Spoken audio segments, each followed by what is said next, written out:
Fi khilaf yang mau senamuta fasyamu salasati ayamin fil haji wa sab'atin idza raja'tum. Singkat cerita ada satu pelanggaran haji yang kata Allah kafarohnya itu puasa 3 hari sama 7 ketika kamu pulang, idza raja'tum, ketika kamu pulang. Dalam mazhab Syafi'i yang namanya pulang itu yang haji sudah sampai rumah. Di mana-mana pulang itu ya sampai rumah. Dalam mazhab Abu Hanifah enggak, ketika orang sudah balik kanan dari Arab Saudi, dari Mekah, ya namanya sudah pulang. Misalnya gini, ini Pak Rektor pamit saya, Pak Haris. Gus, Pak Haris mana? Ya sudah pulang kata saya, padahal sampai Pandangan, sampai Tuban. Tapi bagi keluarganya, belum pulang. Lalu idza raja'tum ketika pulang itu bahasanya siapa? Bahasa istrinya apa bahasa yang ditamoni? Kamu ditamoni orang, terus kamunya mana? Sudah pulang. Tapi tanyakan istrinya, belum pulang. Khilaf-khilaf gini kok jadi geger itu kan goblok banget maksudnya itu. Jadi biasa, gini itu biasa. Jadi ya karena memang ini bukan masalah akidah, ini masalah furu'iyah. Masalah fikih itu masalah furu'iyah. Assalamualaikum warahmatullahi wabarakatuh. Khilaf kadang-kadang orang angen-angen. Khilaf itu nggak mungkin enggak. Ya sama seperti NU dan Muhammadiyah selalu khilaf awal Ramadan. Itu memang nggak bisa nggak khilaf. Misalnya begini, tak beri contoh ya. Karena kadang yang khilaf juga nggak pernah belajar. Lucu kan? Tak beri contoh ya. 2001 itu abad keberapa coba? Tahun 2001. Abad 21 abad 20? Abad 21. Jadi meskipun terpaut 1 tahun, padahal abad itu 100 tahun. Nah, pikirannya orang-orang Muhammadiyah seperti itu.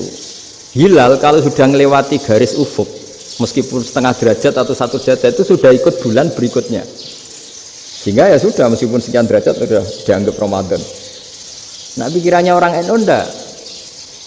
Harus ru'yah bil fi'li. Itu sebetulnya lagi-lagi sebenarnya enggak masalah NU dan Muhammadiyah, itu di kitab-kitab ya seperti itu. Kita ini enggak biasa goblok ya. Artinya kita yang keluarga kiai tahunya kunut mazhab Hanafi, tidak kunut mazhab Syafi'i. Tapi tahu-tahu ini mazhab NU, ini mazhab itu aneh itu menurut kita ini anggap apa? Mana ada Muhammadiyah jadi mustahid, mana ada NU jadi mustahid. Jadi sebetulnya orang tahu semua lah kalau Abu Hanifah itu tidak kunut, Imam Syafi'i itu kunut. Imam Syafi'i pernah main di masjidnya Abu Hanifah ya tidak kunut, ditanya kenapa tidak kunut? Jenengan itu presiden kunut, tidak sanggup mati Abu Hanifah, itu dia biasa aja.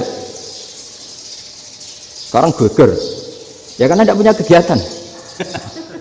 Sebenarnya itu nggak masalah, mulai dulu biasa. Saya teruskan ya. Nah, menurut mayoritas ulama nunggu ru'yah bil fi'li. Ru'yah bil fi'li itu gini. Mata telanjang bisa melihat karena agama ini menggantungkan perintah itu sama melihat. Kalau kamu tidak melihat itu bagaimana kena hukum?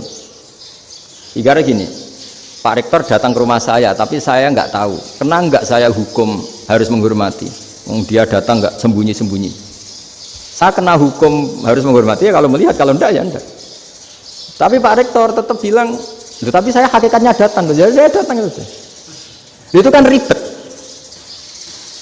Akhirnya ya sudah, itu nggak ada khilaf sampai mati ada khilaf karena yang satu menggantungkan hukum itu digantungkan sama tahu. Kalau enggak tahu ya, misalnya baju saya ini hakikatnya ada najis, pas sholat saya enggak tahu.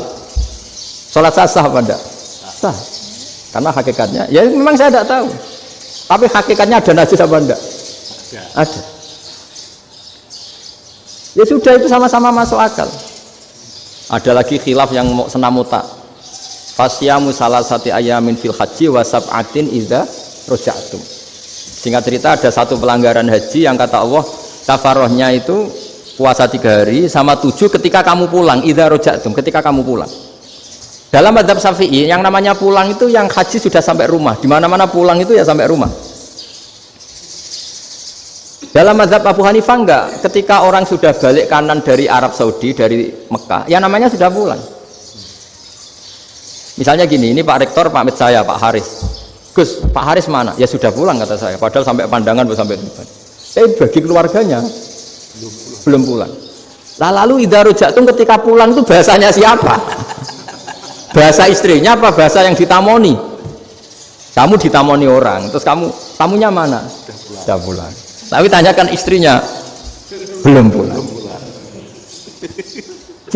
Khilaf-khilaf gini kok jadi geger itu kan goblok banget maksudnya itu. Jadi biasa, gini itu biasa.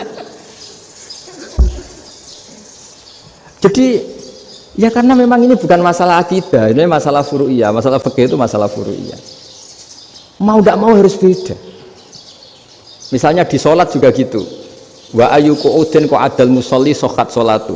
Duduk dengan gaya apapun itu sholatnya sah. Jika sampean kalau haji atau umroh, orang Arab itu jenenge duduk ngenak awak di kursi. Duduk sopan ya hanya orang Indonesia loh. Kalau sholat itu masih duduk ala orang tahiyat. Kalau sampean di Mekah, duduknya pakai apa coba? Kursi ya? Oh enak sholat duduk. Karena memang takbirnya di fikih dengan duduk gaya apa saja sah. Makanya sengenak awak duduk di kursi. Ribet kan? Mau tidak disahkan itu namanya duduk. Mau disahkan masa iya sowan Allah kok duduk santai-santai gitu. Tapi mau apa? Ini fikih. Ya saya ulang lagi ini fikih. Fikih itu ya sudah ini fikih. Makanya kalau ulama berdebat misalnya Abu Hanifah berpendapat sholat itu wajib baca Fatihah apa asal Quran. Dalam mainstreamnya ya Fatihah karena la sholat alimalam yakro bi Fatihatil kitab. Tapi cara Abu Hanifah enggak. Faqra'u ma tayassara minal Qur'an, bacalah apa saja yang mudah bagi kamu. Asal itu Quran. Sementing gak gending Jawa, gak nyanyi lah gitu. Ya sudah mau apa coba? Jadi ya susah memang kalau fikih itu ya sudah seperti itu. Ada lagi yang masih ekstrim misalnya.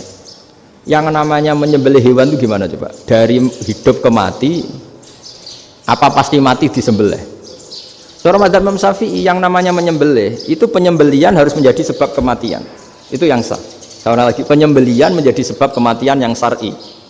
Sehingga beliau mensyaratkan hewan yang disembelih ini masih punya hayatun mustaqirrah, punya kehidupan yang normal. Sehingga kalau nggak disembelih ya hidup. Sehingga kalau ada hewan ketabrak truk kejet-kejet mesti mati ini buat sembelih. Itu nggak sah karena nggak usah disembelih ya wis mati kan. Karena ini hanya nunggu koordinasi Israel kan, dia kejet-kejet itu kan prosedur itu. Tapi tidak disembelih pun mati. Tapi cara mazhab Malik enggak. Pokoknya anggere jek duwe nyawa jenenge kewan urip. Dengan kamu sembelih berarti matinya mergo mbok sembelih.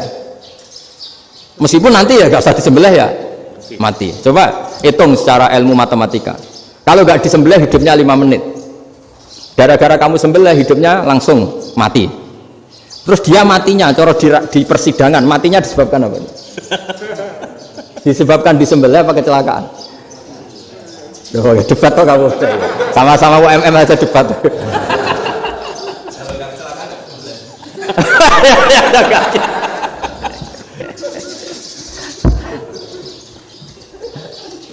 Loh saya pernah mas ngalami nyata itu, saya jalan-jalan sama anak saya pakai motor, sampai di jalan raya gitu ada ayam jago ketabrak mobil, kejet-kejet. Orangnya tanya, Gus ini halal tau ora? Wis kanggo kon halal lah. Suatu saat dia nggak terima kan, tanya, kenapa Gus? Ya nak kiai ra pantes, masuk kewan mesti mati nih tak sembelih, nak kiai pantes kan? Karena aku tahu kamu tuh nggak kiai, mesti motifnya itu mergo jago, jajal cilik nggak mau tak kok no. Ada kan ayam itu bayi kan nggak ditanyakan, kejet-kejet mati rak lah, wong cilik wae. Tapi masalahnya ini kan jago, eman itu. Tapi secara fikih pertanyaannya tadi, hewan yang sudah tidak punya hayatun mustaqirrah, dia hanya punya al-hayat al-itiroriyah, dia punya harokah itiroriyah, dia mati kejet-kejet, memang prosedur mati harus seperti itu. Mbok kecelakaan kayak apa, kalau mati kan kejet-kejet dulu. Nah ketika kejet-kejet ini pertanyaannya ini kan hidup apa mati namanya? Enggak, namanya hidup apa mati? Pas kejet-kejet itu hidup. Cara Imam Malik itu hidup. Ya sudah kalau hidup disembelih ya halal. Karena misalnya nanti kalau nggak disembelih matinya kan 2 menit lagi. Gara-gara disembelih mati sekarang. Tetap penyebab kematian itu nyembelih. Penyembelihan ini sebab kematian. Tapi kalau Imam Syafi'i enggak, cara berpikir wes nemen, paling roh besok kaget langsung mati. Kalau gitu berarti kamu nyembelih barang mati. Jadi fikih itu kadang unik.